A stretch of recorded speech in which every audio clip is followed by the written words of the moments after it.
And I want to invite you now to come along on my journey of re-education and discovery. When I was a young man, young biologist in Africa, I was involved in setting aside marvelous areas as future national parks. Now, no sooner, this was in the 1950s, and no sooner did we remove the hunting, drum-beating people to protect the animals, then the land began to deteriorate, as you see in this park that we formed.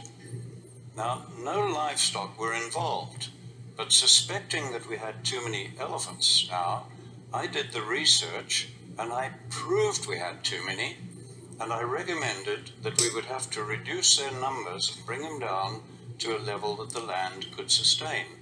Now, that was a terrible decision for me to have to make, and it was political dynamite, frankly.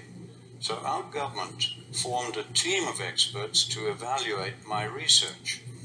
They agreed with me, and over the following years, we shot 40,000 elephants to try to stop the damage. And it got worse, not better.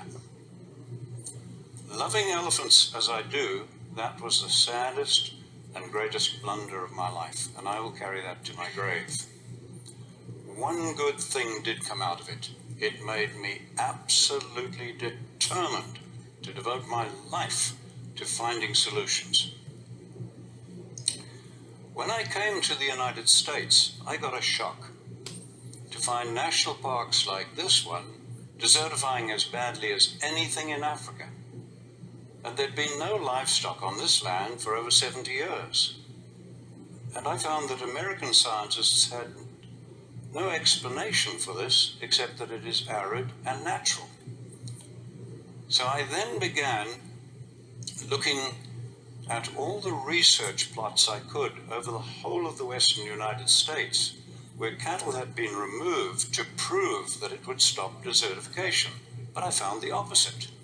As we see on this research station, where this grassland that was green in 1961, by 2002, had changed to that situation.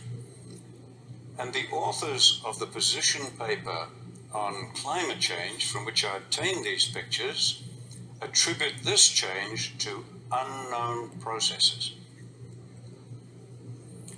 Clearly, we have never understood what is causing desertification, which has destroyed many civilizations and now threatens us globally. We have never understood it.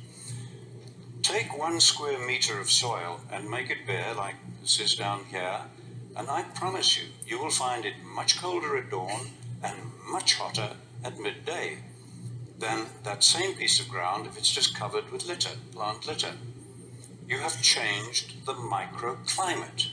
Now, by the time you're doing that and increasing greatly the percentage of bare ground on more than half the world's land, you are changing macroclimate.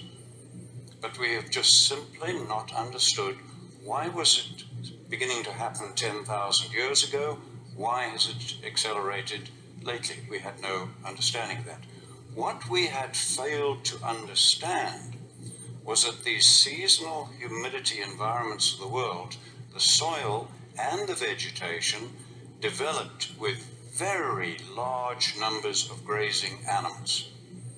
And that these grazing animals developed with ferocious pack hunting predators. Now, the main defense against pack hunting predators is to get into herds, and the larger the herd, the safer the individuals. Now, large herds dung and urinate all over their own food, and they have to keep moving. And it was that movement that prevented the overgrazing of plants, while the periodic trampling ensured good cover of the soil, as we see where a herd has passed. This picture is a typical seasonal grassland. It has just come through 4 months of rain, and it's now going into 8 months of dry season. And watch the change as it goes into this long dry season. Now, all of that grass you see above ground